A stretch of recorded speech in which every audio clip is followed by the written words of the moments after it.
Bismillahirrahmanirrahim. Assalamu alaikum students. I am Miss Nahid and I am going to teach you chapter number 2, the earth. In this chapter, inshallah, we will discuss about the continents and formation of continents. Let's start the chapter. First of all, world geography. How world geography was created. First of all, जिस तरह से हमें world map अभी नज़र आ रहा है, in the beginning ऐसा नहीं था. कॉन्टिनेंट्स इस तरह के मौजूद नहीं थे. इसकी कुछ वजूहात हैं, वो देखते हैं कि कौन सी हैं. सबसे पहले एक वजह जिसकी वजह से आज हमें जो वर्ल्ड मैप है वो इस कंडीशन में नज़र आ रहा है, वो सबसे बेसिक वजह है प्लेट्स, टेक्टोनिक्स. ठीक है, टेक्टोनिक प्लेट्स जो हैं वो आपकी बुक में पेज नंबर 8 पे भी आपको एक जो मैप है वो नज़र आ रहा होगा. जिन्होंने रीड किया, मैं लास्ट वीडियो पे कहा था कि चैप्टर रीड करके बैठिएगा, उन्हें मेरी बात बहुत अच्छे से समझ आएगी. और जिन्होंने रीड नहीं किया वो बाद में रीड करें ताकि उनको सारे पॉइंट्स जो हैं वो क्लियर हो जाएं. ठीक है, अब ये एक्चुअली हैं क्या, प्लेट्स ही किस किस्म की हैं. और surface compose thick plate that move. Intense geologic activity is concentrated as at plate boundaries. Combination of continental drift and sea floor spreading hypothesis proposed in late 1960s. 1960s में ये सारे जो इन्वेंशंस थी और पता चला इस तरह से इन प्लेट्स के बारे में. और ये दुनिया में तकरीबन 7 प्लेट्स जो हैं वो मौजूद हैं. आपकी बुक में ABCDEF करके इन प्लेट्स को आइडेंटिफाई किया हुआ है in the different part of the world में. ठीक है, ये प्लेट्स जो हैं ये with the passage of time ये मूव करती हैं, जिसकी वजह से वो अर्थ में स्पेस आना शुरू हो जाता है, गैप आना शुरू हो जाता है. उसको आगे देखें, आगे आपको मज़ीद समझ आ जाएगी किस तरह से ये मूव करती हैं. आप पहले ये देखें, अर्ली केस फॉर कॉन्टिनेंटल ड्राइफ्ट. आप फर्स्ट वाला मैप देख सकते हैं, उसमें आपको गैप कम नज़र आ रहा है क्योंकि इसकी मूवमेंट जो प्लेट्स की थी वो कम थी. फिर सेकंड वाले में आप देखें तो आपको गैप नज़र आना शुरू हो जाएगा. थर्ड वाले में आपको कॉन्टिनेंट्स जो हैं वो वाज़े विजिबल नज़र आ रहे हैं. और आज का जो मैप है लास्ट वाला वो आपको इस कंडीशन में नज़र आएगा. तो ये गैप इसमें बढ़ता चला गया with the passage of time. ठीक है, ये प्लेट्स अब मूव किस तरह से करती हैं देखें. Continents grow during the subduction process. ठीक है, सबडक्शन प्रोसेस है. अब सबडक्शन प्रोसेस मुख्तलिफ़ तरह से होता है, उसको डिस्कस करेंगे कि सबडक्शन प्रोसेस होता कैसे है. एक तो सी फ्लोर स्प्रेडिंग होता है. ठीक है, समंदर के नीचे का जो सरफेस है वो बढ़ता है. आपको 3 एरा बताए हुए हैं. 2 मिलियन ईयर्स अगो जो है इसका जो डिस्टेंस था वो आपको नज़र आ रहा है मिड ओशन राइड्स के नाम से. ठीक है, इसके अलावा 1.5 मिलियन ईयर्स अगो इसका डिस्टेंस मज़ीद बढ़ा और आज का डिस्टेंस आपको मज़ीद बढ़ता हुआ नज़र आ रहा है. With the passage of time इसका जो डिस्टेंस है वो बढ़ रहा है. ठीक है, अच्छा, volcanics originates from the subduction plates. इसके अलावा आपको पता है कि कुछ मटीरियल्स गैसेस और लिक्विड फॉर्म में ज़मीन के नीचे मौजूद हैं.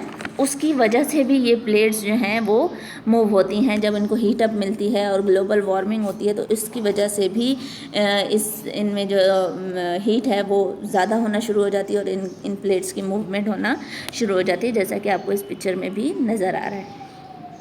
What causes plate motions. ठीक है, प्लेट मोशंस के क्या कॉजेज़ हो सकते हैं. Mantle convections may be the cause और an effect of circulation set up by slab pull और राइट पुश. 2 तरह से स्लेप पुल जो मैं हमने फर्स्ट पीछे सी में जो गैप आया था वो दिखाया है, या जो आपका जो राइट पुश जो है वो भी हो सकता था. ठीक है, and evolution of the mountains belts. ठीक है, एक और वजह ये हो सकती है कि जो ज़मीन में आपके पहाड़ मौजूद हैं वो ऊपर की तरफ अपलिफ्ट होते हैं. ठीक है, ऊपर मूव करते हैं, अपलिफ्ट होते हैं, जिसकी वजह से भी ये जो प्लेट्स हैं ये मूव होती हैं और इनका जो कॉन्टिनेंट्स का या ओशंस का जो डिस्टेंस है वो स्प्रेड होना शुरू हो जाता है. How is the earth organized. अब इतनी आपको समझ आ गई कि ये कॉन्टिनेंट्स फॉर्म कैसे हुए और किस तरह से अब इनमें गैप आया और किस तरह से ये एरियाज़ जो हैं लैंड के और सी के जो हैं वो डिस्ट्रीब्यूट हुए, ठीक है। अब ये ऑर्गेनाइज्ड किस तरह से है और कितने पार्ट्स में है वो देखते हैं। इज़ देयर मोर लैंड और more water on earth? As you know that we have the 30% land on earth and 70% water on earth, ठीक है। the land is organized into 7 continents, ठीक है। जो ज़मीन का एरिया है वो 7 हिस्सों में तकसीम है और उसको हम कॉन्टिनेंट्स कहते हैं, ठीक है। क्या कहते हैं? कॉन्टिनेंट्स कहते हैं। North America, south America, Europe, Africa, Asia, Australia and Antarctica, ठीक है। ये 7 जो पार्ट्स हैं ये कॉन्टिनेंट्स कहलाते हैं और लैंड एरिया होता है, ठीक है। North America, south America, Africa, Europe, Asia, Australia, Antarctic. अब इसकी ऑर्डर देख सकते हैं कि ये बिग से स्मॉल की तरफ कौन सा बिगेस्ट है। Big, how big is each continent in size order from largest to smallest. Asia is the biggest continent, then Africa, then South America, North America, South America, Antarctica, Europe and Australia, right. ये order याद रखिएगा, ये आपके काम आएगा। बाकी detail आप book में पढ़ेंगे ज़रूर ताकि आपको कॉन्टिनेंट्स के बारे में पता चल सके। The water is organised into 4 oceans. अब लैंड एरिया कितने हिस्सों में तकसीम हुआ था? 7 पार्ट्स में, ठीक है। और वाटर एरिया जो है, जो लैंड का 70% एरिया है वो 4 पार्ट्स में डिवाइड हुआ है, ठीक है। Atlantic ocean, Arctic ocean, Pacific ocean and Indian ocean, ठीक है। 4 पार्ट्स में, इसको आपने याद रखना है। ये वैसे तो आप 6 और 7 में भी पढ़ चुके हैं, नेम याद भी होंगे, लेकिन फिर भी मज़ीद अच्छे से इनकी डायरेक्शंस भी आपको मैप में दिखा रहे हैं, ये याद रखिएगा। आगे एक्टिविटी आएगी वो आपको करनी होगी, ठीक है।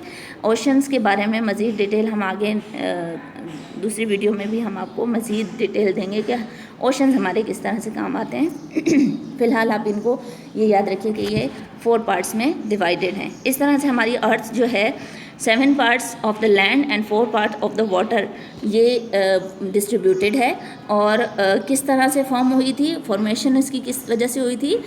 टेक्टोनिक प्लेट्स की वजह से हुई थी, ठीक है। जो अर्थ के नीचे जो प्लेट्स मौजूद हैं उनकी वजह से हुई थी और इनकी प्लेट्स की मूवमेंट की वजह जो है वो डिफरेंट कॉजेज़ हैं जिसकी वजह से ये मूव होती हैं। एवरी ईयर जो है ये इनमें मूवमेंट होती है और मुसलसल हो रही हैं, ठीक है। ये इनका जो मूवमेंट का जो प्रोसेस है वो मज़ीद अभी चल रहा है, मज़ीद हो रहा है, रुका नहीं है। हर साल इनमें मूवमेंट रहती है, ठीक है। अब ओशन में सबसे बड़ा ओशन कौन सा है? जैसे आपको पिक्चर में भी दिखा रहे हैं, पैसिफिक ओशन बड़ा है, बिग है, ठीक है। Atlantic ocean, then Indian ocean and then Arctic ocean, ठीक है। प्रैक्टिस है आपके पास, ये मैप आपको दिया हुआ है, आगे एक एक्टिविटी दी हुई है। अच्छी तरह से मैंने आपको जो है ओशंस और कॉन्टिनेंट्स के जो डायरेक्शंस थी वो मैंने आपको मैप के ऊपर दिखाई थी, कौन सा कहाँ है। फिर भी अगर समझ नहीं आता तो वर्ल्ड मैप से हेल्प लेके इस एक्टिविटी को पूरा करना है आपको अपनी नोटबुक में, right. Draw a red line from the North America to Asia, draw a green line from Asia to Antarctic and draw a red line from the Australia to Africa. Draw a black line from the Europe to South America. Draw a red dotted line around North America, black dotted line around the South America, and also mark the oceans along all these continents. कौन से continent के साथ कौन सा ocean लगता है वो भी आपको बताना है आपको, ठीक है। दोनों चीज़ें आपको एक्सप्लेन करनी है साथ में, ये आपकी एक्टिविटी है।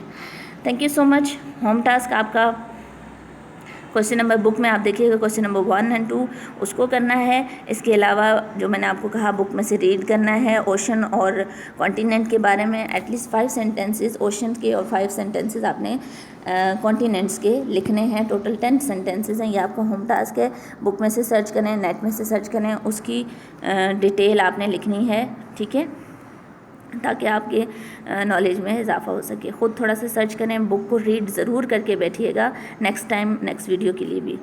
Thank you so much, best of luck, stay home, stay safe and इंशाल्लाह we will learn about the मज़ीद हम oceans and tides Inshallah, in the next video, we will discuss the importance of the ocean and tides.